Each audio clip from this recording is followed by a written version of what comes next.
우리 구약을 끝내고 구약 끝난 다음에 우리 신구약 중간 사를 공부했죠, 그죠? 그 이제 유튜브에 올려놨어요. 사람들이 뭘 제일 재밌게 볼까 했더니 구약 총정리하고 그 하여튼 우리나라 사람들은 하나하나 다 보기 싫어해. 총정리만 보면 돼. 그 구약 총정리가 인기가 있고요. 그 다음에 또 한 가지는 신구약 중간사가 그렇게 인기가 있더만요. 예.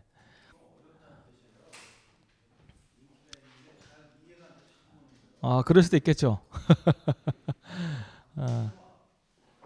그리고 그 신구약 중간을 끝난 다음에 이제 예수님 복음서 네 권을 이렇게 봤고요. 공간복음과 또 요한복음 이렇게 나누어서 보았고, 그리고 그 복음서가 왜 네 권이 필요했는지도 우리 공부를 했습니다. 그리고 공간복음이든 아니면 요한복음이든 간에 그 복음서가 이야기하고 있는 예수 그리스도의 삶과 가르침을 우리가 그분의 발자취를 따라가면서 공부한다고 얘기 드렸고, 지난주까지 세례 시험에 관해서 말씀을 들었습니다. 뭐 탄생은 베들레헴에서 하셨는데 탄생 때부터 예수님은 성령으로 잉태되셨죠. 그리고 예루살렘 원래 오셔가지고 헌화식을 하고 또 애굽으로 피난을 가시고 다시 나사렛으로 오셔가지고 유년기를 보내시고 또 예루살렘으로 성전을 방문하시고 그 이후에 나사렛으로 돌아가셔가지고 공생에 시작하실 때까지 거기서 사셨습니다. 참 예수님도 이사 많이 했네요, 그죠?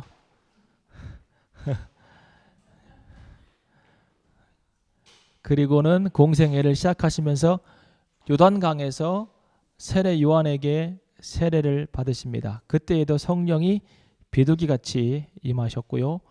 그리고 광야에서 시험을 받으실 때에도 성령에 이끌리면서 광야로 나아가셨고 40일 동안 금식하실 때에도 성령께서 도우셨고 그 유혹을 말씀으로 이기실 때도 성령께서 도우셨고 그 이후에 모든 사역들은 다 성령의 힘과 능력을 의지하여서 지혜를 의지하여서 하셨다고 봅니다. 그러니까 예수님의 사역, 그의 출생부터 사역, 죽음, 그가 하신 모든 일들, 기적, 이것은 다 그분이 성령님과 늘 함께 하셨고 성령의 그 도움을 받아서 그렇게 하신 거라고 봅니다. 그래서 지난주 얘기했던 것처럼 우리가 예수님의 제자가 되고 그리고 그분의 삶을 그대로 살아내는 그런 예수 닮는 삶을 살기 원한다면 성령님을 빼고는 우리가 가능하지 않다고 말씀드렸습니다.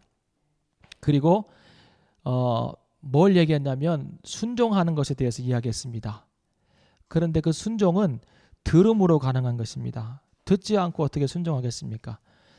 듣고 순종하는 것을 하려면 성령의 음성을 깊이 우리가 민감하게 들어야 합니다. 왜냐하면 하나님의 속사정을 아시는 분은 누구라고요? 성령님입니다. 하나님 아버지의 속사정을 아시는 분이 성령님이라고 그랬습니다. 성령 외에는, 그의 영 외에는 하나님의 속사정을 알 리가 있으리요 그랬습니다. 그러면 하나님의 속사정, 뜻, 그분의 뭐라 할까요? 그 생각을 이해할 수 있는 분은 성령님밖에 없는데 그 성령님이 우리에게 알려주시지 않으면 우리는 절대 알 수가 없습니다. 예. 그래서 성령께서 가끔씩 우리에게 여러 가지 방법으로 알려주시고 말씀하실 때 그것을 듣고 깨닫고 알아서 순종함으로 믿음의 삶을 잘 살 수 있겠죠. 그래서 주의 제자가 되려고 한다면 성령님과 늘 동행하는 삶을 살아야 합니다. 시험 받으시고 광야에서 이제 이기신 다음에 그 다음에 예수님께서 하신 일이 뭐냐면 제자를 부르시는 것입니다. 제자를 이때 부르십니다.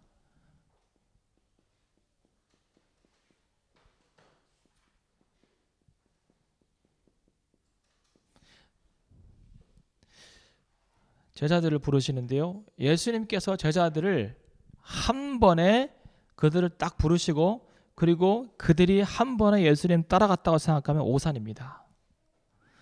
우리가 복음서를 읽을 때 착각하는 부분이 이것입니다.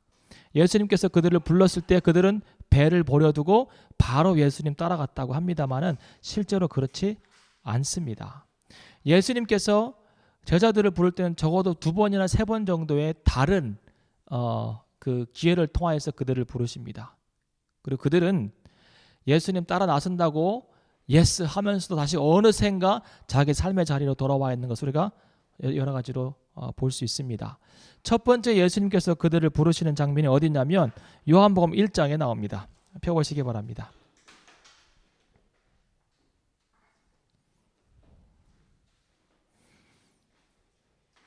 요한복음 1장 35절부터 보시면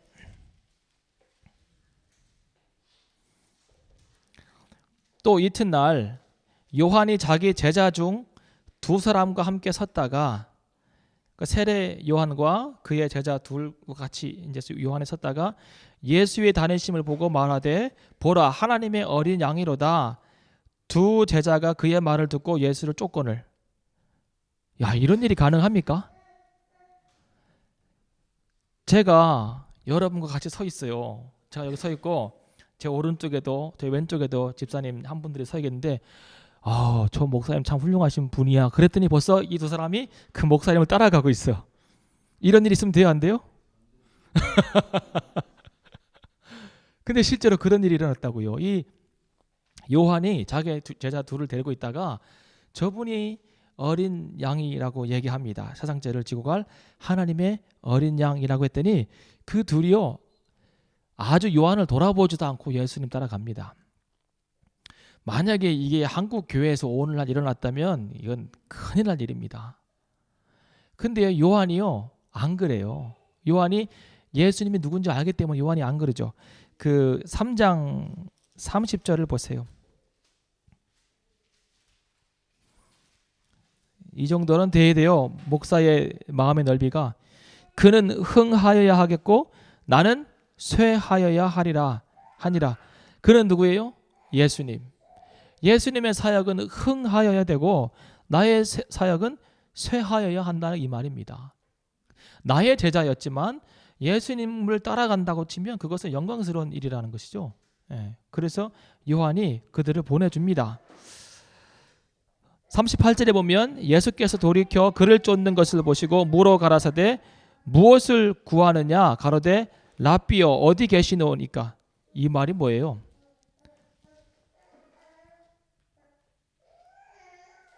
이 말이 뭐예요?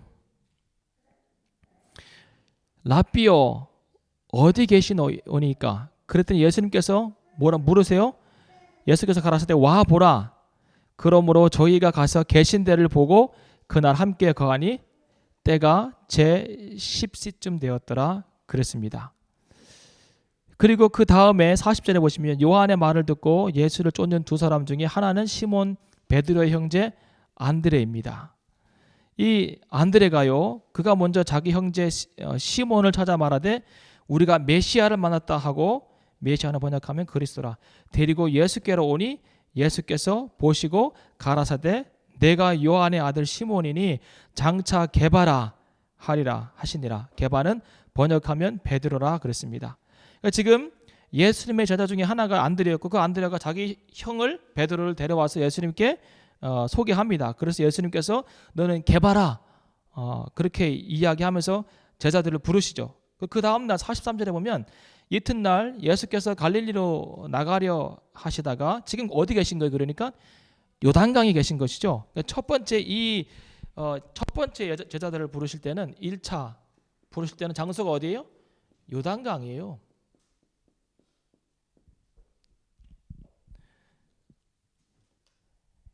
요단강에서 제자들을 부르십니다. 그리고 이튿날 갈릴리로 나가시려고 하시는데 빌립을 만나는 거예요. 그래서 나를 쫓아라 하세요. 그랬더니 빌립이 예수님을 쫓습니다. 그러니까 빌립, 안드레, 베드로는 다 베세다 사람입니다. 45절 빌립이 나다나엘을 찾아 이르되 모세가 율법에 기록하였고 여러 선지자가 기록한 그 이름을 우리가 만났으니 요셉의 아들 나사렛 예수라. 그러니까 나다나엘이 뭐라 그래요? 나사렛에서 무슨 선한 것이 날 수 있느냐라고 하면서 그 말을 믿지 않죠. 그랬더니 빌립이 또 그럽니다. 그러지 말고 와 보라 라고 얘기합니다. 그래서 나다나엘이 예수님께로 나아갑니다. 그 예수님께 나아오는 나다나엘을 보고 예수님께서 뭐라 말씀하시냐면 이는 참 이스라엘 사람이라 그 속에 간사한 것이 없도다라고 이야기합니다.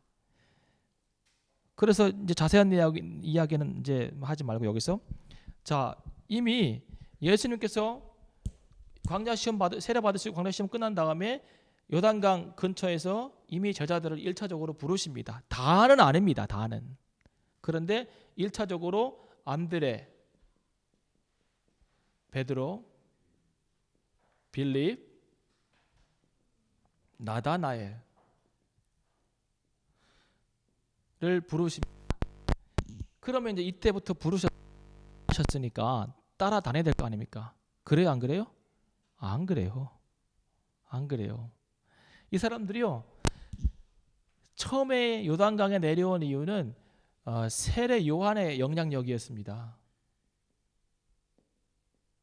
세례 요한의 영향력이었어요. 이 세례 요한의 말씀과 그의 회개 선포를 듣기 위해서 내려왔고 거기에서 예수님을 만나고 예수님께서 그들을 부르실 때 1차적인 인격적인 만남은 있었지만 그러나 이 사람들이 예수를 바로 따르지는 않습니다. 예수님은 갈릴리 가셨고 이들도 갈릴리 갔고 이들은 자기의 생업을 하고 있습니다. 마가복음 1장을 펴보시기 바랍니다.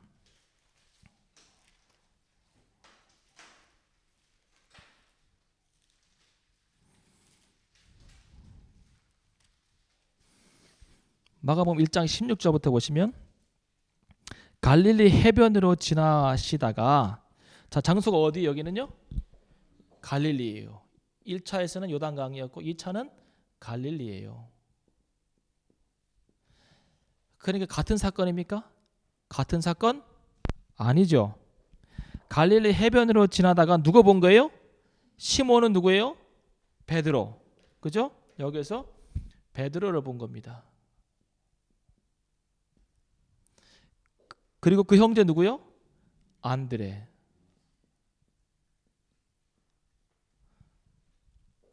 가 바다에 금을 던지는 것을 보시니 저희는 어부라는 거예요. 예수께서 가라사대 때 나를 따라오너라 내가 너희로 사람을 낚는 어부가 되게 하리라 하시니 곧 그물을 버려두고 어떻게 했어요? 쫓았어요. 이제 쫓는 거예요. 예수님을. 배를 버려두었어요. 예수님 따라갔어요. 훌륭하죠? 조금 더 가시다가 세베대의 아들 야고보와 그 형제 요한을 보시니 저희도 배에 있어 그 그물을 깁는데 곧 부르시니 그 아비 세베대를 사꾼들과 함께 버려두고 예수를 따라가니라 그랬습니다. 여기도 야고보 요한이 나오고 요한입니다. 여기도 따릅니다. 자 이렇게 됐으면 한번 요단강에서 예수님을 딱 만났고 그래서 너는 장차 게바가 되리라라고 하시는 말씀을 주셨고 그에게 그러면은 그 정도 되면 예수님 따라가야 되는 거 아닙니까? 그죠? 이미 안드레는 예수님 따르고 있었고 그런데요 아무렇지도 않은 듯 그 예수님 처음 만났던 그 어떤 그 감격 이런 것을 다 뒤로하고 다시 자기 생업을 하고 있습니다. 어부 생활을 하고 있는 거예요. 갈릴리 가서. 그럴 때 재차 예수님 가서 그들을 만나 주십니다. 나를 따르라는 거예요. 내가 너희를 사람 낚는 어부가 되게 한다고 했어요. 그랬더니 그들이 쫓고 그들이 따랐습니다. 그러면 지금부터는 예수님을 끝까지 따라가야 될 거 아니에요. 그럼 얼마 동안 따랐을까요? 이들이. 이때부터 예수님 끝까지 따라간 거예요?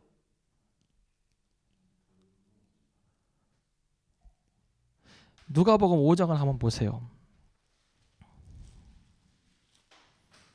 누가복음 5장에 있는 베드로는 굉장히 재밌습니다.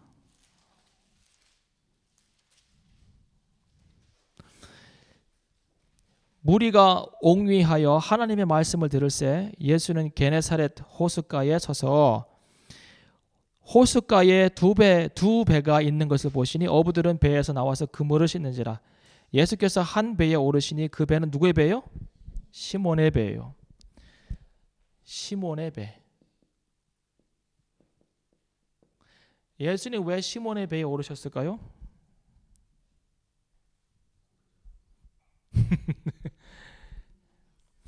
안면이 있어서. 아니 얘는 따른다고 났는데 왜 아직 배를 갖고 있는 거예요? 왜 그물이 또 있어요? 뭐 한 거예요? 풀타임이 아니에요? 파타임이에요? 아니 이때 예수님 만나고 못 따라간 것은 이해한다고 칩시다. 그러면 이때는 배와 그물을 버리고 쫓는다고 따라갔으면 끝까지 가야죠. 이때부터는 예수님 등록금 받은 거 아니잖아요. 예. 그런데 어느새 또 여기 와 있는 거예요. 어느새. 이것이 본능이에요. 본능. 나 이거를 예수 따르기가 이렇게 힘들어요. 예수 따르기가. 교회 첫 발을 들여놓고 한 번도 안 빠진 건 진짜 은혜예요. 교회에 들어와서 예수님 따르다가 다시 세상으로 갔다가 다시 왔다가 이런 사람 많아요. 반복하는 사람 베드로처럼. 근데 어느새 다시 그는 돌아간 거예요. 고기 잡으러. 그래서요. 예수님이 아예 베드로 타겟 삼아가지고 그 배에 올라가신 거예요. 느껴보라는 거죠. 느낌 아니까. 느껴보라는 거예요. 그래서 배에 오르셔가지고 육지에서 조금 뛰기를 청하시고 앉으사 무리들을 가르치시는데요. 말씀을 마치신 다음에 시몬 베드로에게 이미 만난 경험이 있으니까 내가 너를 개바라라고 불러준다고 했고 반석이라고 불러준다고 했고 너를 사람 낚는 어부라고 불러서 너는 따라오다가 왜 다시 또 여기 앉아 이 말이에요. 그래서 말씀하시면서 뭐라 그래요? 깊은 데로 가서 그물을 내려보라 그랬어요. 그랬더니 시몬이 가로되 뭐라고요? 선생이요. 이미 선생과 제자 관계가 된 거예요. 선생님이요. 우리들이 밤이 맞도록 수고를 하였으되 얻은 것이 없지만은 말씀에 의지하여 내가 그물을 내리리이다. 그랬어요. 그리한즉 고기를 애온 것이 심이 많아 그물이 찢어지는 거예요. 엄청난 또 기적을 경험한 거죠. 그때 8절 보세요. 시몬 베드로가 이를 보고 예수의 무릎 앞에 엎드려서 주여 나를 떠나소서 나는 죄인이. 갑자기 죄인이라 그래요? 왜 어떤 입장에서 베드로가 죄인이라 그럴까요? 이거를요 설교를 잘 오러가서 유튜브에 이 본문에 대한 설교를 쫙 보세요. 이 본문에서 베드로가 얘기하는 죄인의 의미는 내가 원래 오리지널 죄를 갖고 있는, 그러니까 원죄를 갖고 있는 죄인이기 때문에 그 죄를 고백하는 그런 죄인의 얘기가 아니에요. 근데 대부분 사람들이 뭐라 그래요? 베드로가 겸손하게도 예수님 앞에 자기 오리지널 죄를 고백하고 이제 구원받기 위해서 이 얘기를 했다고 하는데 천만의 말씀이에요. 1차와 2차의 부르심을 거절한 것에 대한 죄인이라는 얘기예요. 자기가. 그러니까 자기가 예수님과 함께 있을 수 없기 때문에 주여 나를 떠나소서라고 얘기합니다. 그랬더니 우리 예수님 뭐라 그래요? 10절에 보세요. 가라사대 무서워 말라. 이제 후로는 내가 사람을 취하리라. 정말 이제부터는 네가 나를 따른다는 거예요. 그래서 이 일 이후에는 시몬이 예수님을 잘 따라요. 언제까지? 십자가 사건 전까지. 십자가 전까지. 이 앞전에 뭐예요? 부인하죠. 예수님을 3번 부인하잖아요. 그리고 예수님 가시는 곳은 나도 가고 거기 죽는 곳은 나도 죽고 막 이런 얘기 막 할 때 네가 나를 3번 부인하라 그러죠. 그랬더니 절대로 그럴 일 없습니다. 얘기하지만 결국 3번 부인하잖아요.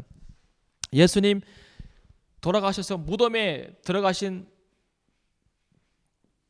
다음에 제자들이 다 모였어요. 뭔 얘기했을까요? 모여서 야 어째 우리는 속아도 이렇게 속았냐. 우리의 생업을 포기하면 안 됐었던 것 같아. 반짝 빛나는 그런 스타였어. 뭐 이런 얘기 했을 수도 있죠. 그리고 결국 베드로가 제일 먼저 뭔 얘기해요?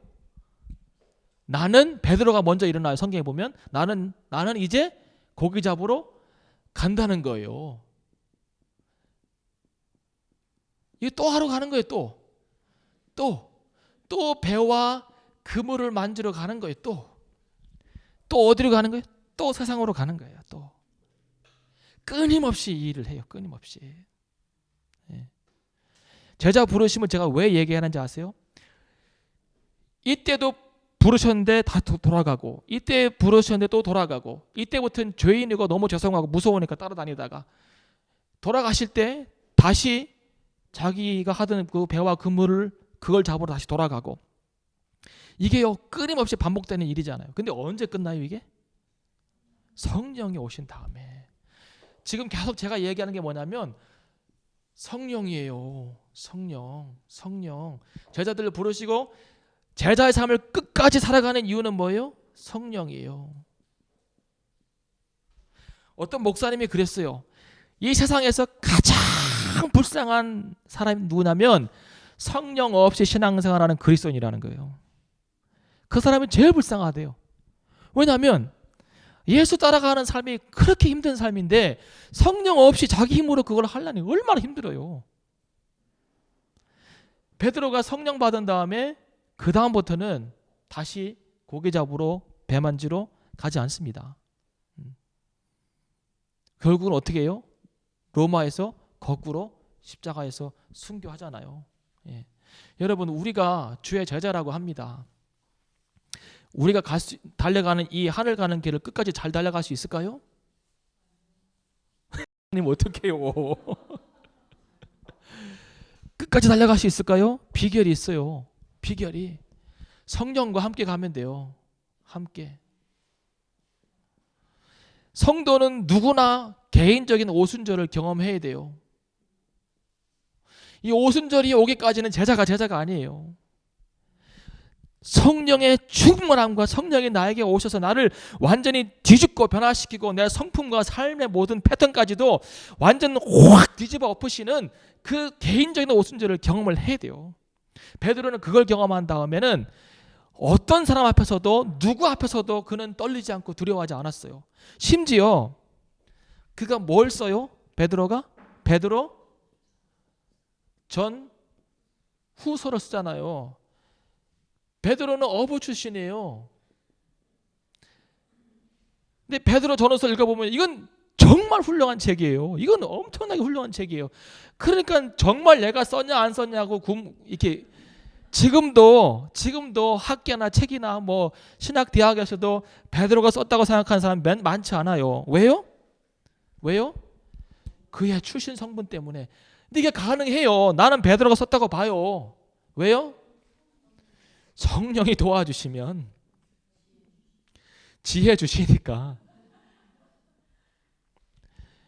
누구든지 후회 주시고 꾸짖자 하시는 하나님께 구하라. 그리하면 그가 뭐 주신다고요? 지혜 주신다고요. 성령이 함께 하시면 지혜뿐이겠어요? 엄청난 일이 생기죠. 그래서 제자로 부르시면 다 받아요. 예? 나는 이 말이 참 무서운 것 같아요. 청함은 많으나 택함은 적어요. 주의 제자로 살기 원하고 주의 제자로 부르심 받는 사람들은 참 많아요. 근데 실제로 주의 제자로 살아가는 사람은 적어요. 왜냐하면 다 예수님의 제자가 된다고 하지만, 구원을 받았지만, 교회를 다닌다고 하지만 아직도 뭐로 살아가는 거예요? 자기 힘으로. 자기 힘, 자기 지혜, 자기 경험, 이거 의지하면요 주의 제자로 살아갈 수가 없어요. 끝까지 이 길을 경주할 수가 없어요. 그러면 하다가 안 되면 뭐 해요? 다시 가볼까? 이 고기에 대한 감각이 다시 자꾸 오는 거예요. 이렇게 가는 거예요. 이거 살다 보면 반드시 갈 수밖에 없어요. 다 막히니까. 막혀도 넘어갈 수 있는 힘이 없으니까, 능력과 지혜가 없으니까. 그러니까요 우리는 무조건 성령의 힘을 의지하며 살아야 돼요. 성도는 성령의 힘과 능력과 지혜와 그분의 음성을 듣고 순종함으로 살아야 돼요. 날마다. 예수님께서 우리에게 말씀하시는 것은, 나는 십자가에서 붙들라, 좁은 길로 가라, 그것도 있지만 너희가 맨날 못 돼요? 성령이 임할 텐데 성령이 너희에게 입히우실 때까지 너희는 이 성을 떠나지 말고 기도하라 그랬잖아요. 왜냐하면 그게 살 길이니까. 그게 너희들로 하여금 좁은 길로 들어갈 수 있는 힘이 되고 좁은 문으로 들어갈 수 있는 힘이 되고 이 세상을 이길 수 있는 지혜를 공급받을 수 있으니까. 내가 말하는 그 이 보혜사가 너에게 오시면 내가 너희에게 말한 모든 것들을 생각나게 하시리라. 그리고 또한 너희들에게 내 말씀을 알게 하리라 그랬잖아요. 그러니까 성령이 오셔야 지혜도 생기는 거예요. 우리는 성령 없이는 아무것도 아니에요. 성령 없이는 좋은 캐딜락인데 엔진이 없는 거예요. 엔진이 없는 거예요. 네. 성령이 있어야 돼요. 성령이 엔진이에요. 우리로 하여금 굴러갈 수 있게 하고 파워 있게 앞으로 나아갈 수 있게 하는 엔진이라고요. 성령의 능력이 필요합니다. 자, 그 다음에 제자를 부르신 다음에 그 다음에 경험하신 사건이 요한복음 2장에 나오는 사건입니다. 펴보세요. 요한복음 2장에 아주 유명한 사건이 있습니다. 뭐예요? 가나 혼인잔치예요. 이것까지가 공생의 준비 기간이에요. 이것까지가. 이 가나 혼인잔치는요, 너무너무 중요한 사건이에요. 우리의 신앙생활 속에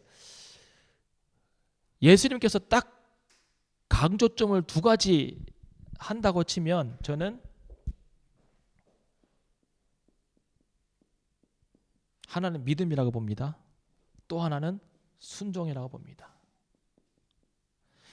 우리의 믿음 생활을 떠받치는 두 기둥이 있다면 한 기둥은 믿음이고 한 기둥은 순종이라고 생각합니다. 예수님께서 그 어머니 마리아와 함께 가나에 있는 나사렛 근처에 있는 가나에 있는 한 혼인잔치에 초대를 받으셨습니다. 그런데 그 혼인잔치가 진행되는 동안에 이스라엘 혼인잔치는 주로 일주일 정도 합니다. 예. 그리고 그 혼인잔치가 진행되는 동안에 음식은 다 신랑이 됩니다. 아니요, 신부 측에서. 신랑도 돈을 좀 대긴 되겠죠. 신부의 집에서 그것이 이루어집니다. 그런데 이 혼인잔치에 문제가 발생했습니다. 문제가 무슨 문제인가요? 포도주가 부족해진 거예요. 포도주가. 이 말씀을 읽을 때마다 생각되는 것은 뭐냐면 거기에 예수님이 계셨는데도 불구하고 문제는 발생했다는 것이죠. 우리가 인생을 살아가면서 우리의 삶 가운데 예수님 계셔도요, 우리가 다양한 문제를 경험합니다. 예. 예수님 계신다고 문제가 없는 게 아니에요. 그런데 예수님 계시면 어떻게 돼요? 그 문제를 극복할 수 있고 해결받을 수가 있다는 것이죠. 이 포도주가 모자란 사건 속에서 그 문제를 해결할 때에 두 명의 키 퍼슨이 있습니다. 지금 여기에 있는 건 뭐예요? 이 혼인잔치 집에 있는 건 뭐예요? 있는 건 문제예요. 예수님 계시죠? 제자들도 있었겠죠. 근데 여기에 더불어서 있었던 사람이 누구냐면 마리아예요. 그리고 하인들이에요. 사실은 오늘날 우리가 믿음 생활할 때 우리가 가져야 될 신앙의 태도를 잘 보여주는 사람들은 이 사람들이에요. 우리가 문제는 될 수 없죠. 우리가 예수님 될 수는 더더욱 없죠.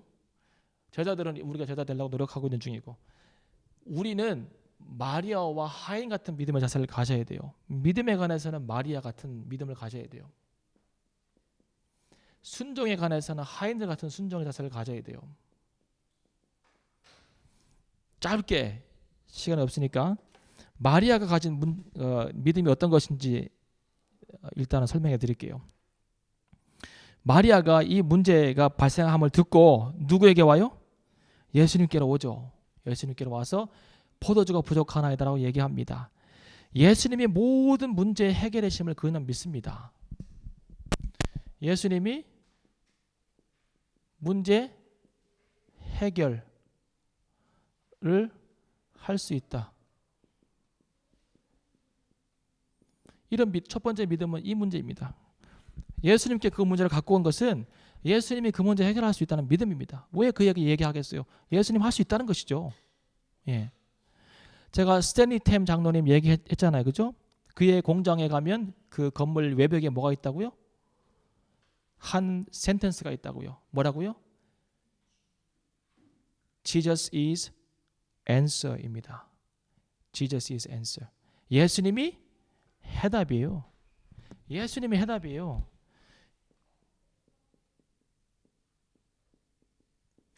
예수님이 해답이라는 믿음을 가져야 됩니다. 우리는 그리스도인이면 우리가. 인생에 문제는 다양해요. 경제적인 문제, 관계의 문제, 하여튼 문제는 다양해요. 그런데 저는 그 모든 것의 문제 해답은 예수님이라고 생각합니다. 예수님이 해답이에요. 마리아는 그것을 가졌어요. 그래서 가서 얘기하죠. 그 다음에 이 믿음이요, 뭐로 연결되냐면 기도로 연결됩니다. 믿음이 기도로 가서 얘기한 거는 기도했다는 뜻이니까 이야기해요. 문제를 나 혼자 끌어안지 말고 가서 얘기하라고요. 누구한테요? 예수님께요. 친구에게는 잘 얘기하는 문제를 왜 예수님께 얘기 못해요? 예수님께 하세요. 그분이 예수님이 해답이라고 친다면 그분께 이야기하세요. 포도주가 부족하다고. 오늘 내 삶 가운데 내가 뭐가 부족하다고 얘기하세요. 그냥. 예. 너무 1차원적인 기도 아닙니까? 얘기하세요. 안 할 거예요. 그러면 또? 할 거잖아요. 어차피. 믿음으로 기도하세요. 하나님, 내 삶 가운데 오늘 이게 부족합니다. 내 삶 가운데 이런 문제가 발생했습니다. 예수님 어떻게 할까요? 라고 아래서요 기도하시고, 이런 믿음이 필요해요. 내가 혼자 스스로 하려고 끙끙대지 마시고. 세 번째, 마리아의 믿음은요, 흔들리지 않아요.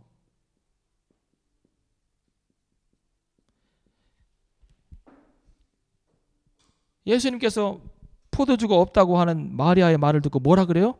아, 어머니 그래요? 제가 해결할까요? 안 그래요.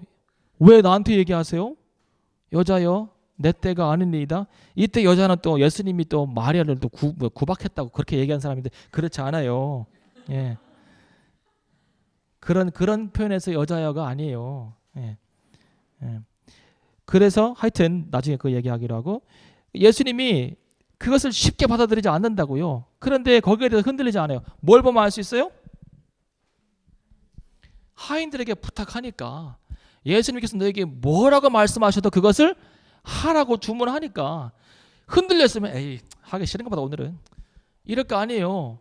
그런데 하인들을 불러놓고 끝까지 얘기합니다. 예수님께서 무슨 말씀하실 테니까 끝까지 그것을 하라는 거죠. 시키는 대로 하라라고 얘기하는 거죠. 이건 흔들리지 않는 믿음이에요. 마지막으로 그 다음부터는 맡겼어요. 이 얘기한 다음부터는 그 다음에 마리아 등장해요? 안 해요? 안 해요.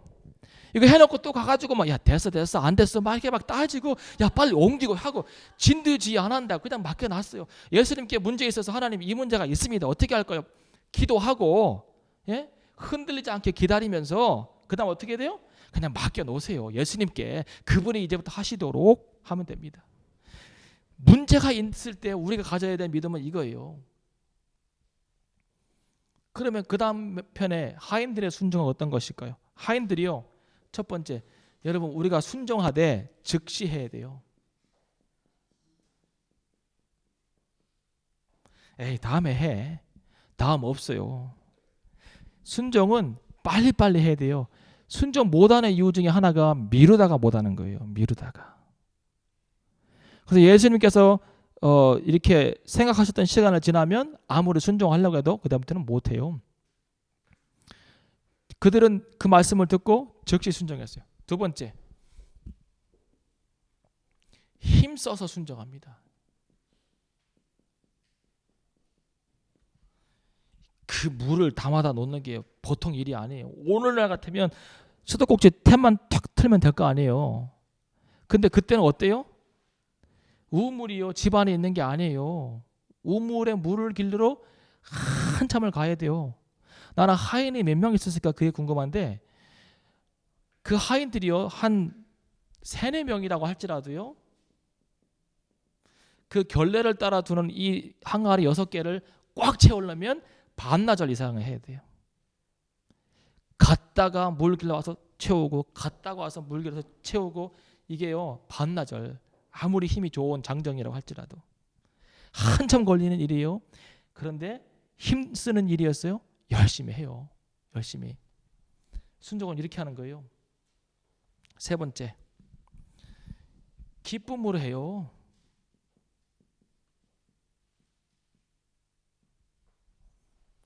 여러분, 이분들이, 이 하인들이 기쁨으로 순종했다는 것을 어떻게 알 수 있어요? 여기 성경이 안 나와 있는데,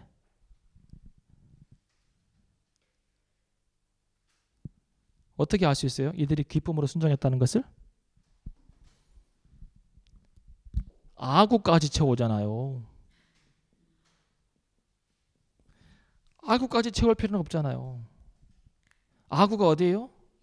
항아리 맨 위에까지 찰랑찰랑 채우는 거예요. 힘든 일을 몇 번씩 왔다 갔다 하면서 물을 채우는데 끝까지 찰랑찰랑 채우는 거예요. 기쁨이 없이는 못해요. 이거 한 3분의 2만 채우면 에이 됐다, 이제 알아서 하겠지. 그게 아니에요. 아구까지 채우라고 했으니까 채우는 거예요. 마지막으로 가장 중요한 것은 이해가 안 돼도 순종해요. 이해가 안 돼도.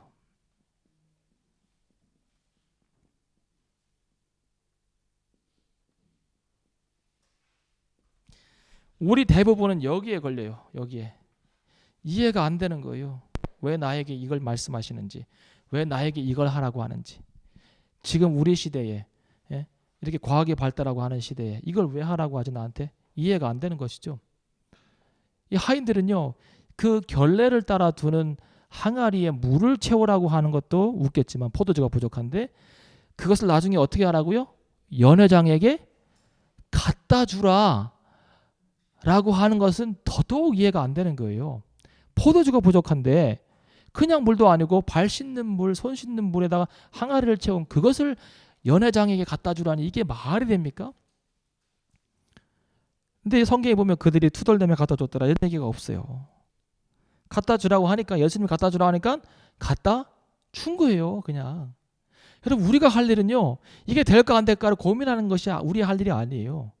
우리 할 일은 갖다 주라면 갖다 주는 것까지예요. 우리는 너무 결과를 우리가 책임지려고 해요. 결과를.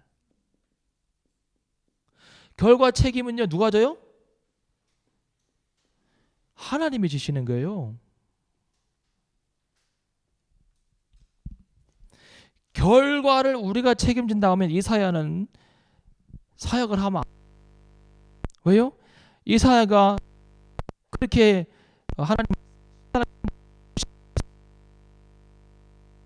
없었어요. 결신자가 없었다고요. 한 명도 그의 말을 듣고 회개하지 않았습니다. 예레미야는요, 한 명도 없었어요. 그럼 그들은 실패한 겁니까? 아니잖아요. 왜요? 하나님께서 하라고 한 것을 그냥 한 거예요. 너는 내가 내 입에 말을 줄 테니 가서 선포하라, 이 말씀을 듣고 그들 가서 그냥 선포만 한 거예요. 그러면 결과는 누가 책임지시는 거예요? 하나님이. 여기 안에서의 결과는 누가 책임지는 거예요? 예수님이. 왜요? 예수님이 채우라, 갖다 주라 명령하셨으니까. 결과를 책임진다고 하는 관점을 가지면 우리가 쉽게 뛰어들지 못해요. 어떤 일에. 우리가 할 일은 하나님 말씀을 듣고 그것을 이해가 안 될지라도 순종하며 나아가는 것이 우리가 할 일입니다. 그 결과에 대해서는 하나님께서 책임지십니다. 이 마리아의 믿음과 하인들의 순종을 통하여서 가나 혼인잔치에는요, 첫 번째 기적이 일어납니다. 이게 첫 기적이에요. 예수님의 첫 번째 기적. 이것이 기적의 원리입니다. 그럼 오늘날 왜 우리가 교회 안에서 아니면 개인의 삶 가운데서 기적을 못 보는 것일까? 물론 꼭 기적을 봐야 되는 것은 아니지만, 네. 왜 그래요? 저는 이 두 가지의 문제라고 생각합니다. 예수님은 여전히 계세요. 이분 우리와 함께 계세요. 믿죠? 문제도 여전히 있어요. 근데 문제는 뭐냐면 진짜 문제는 뭐냐면 이 문제가 진짜 문제가 아니에요. 문제는 이런 사람이 없다는 거예요.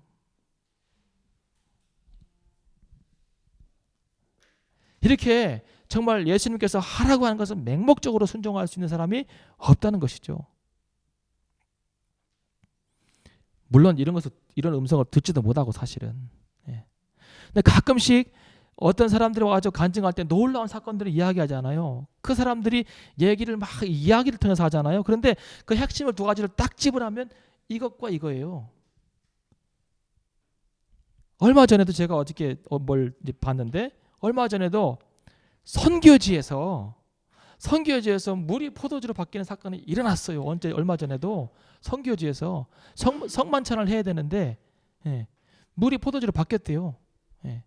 지금도 예수님 그 일을 하세요. 지금도 우리 눈에 기적이 안 보인다고 예수님 그 일 안 하시는 거 아니에요. 지금도 해요. 지금도 선교지에서 물이 포도주로 바뀌었대잖아요. 문제가 뭐로 바뀐 거예요? 문제가 기쁨으로 바뀐 거예요.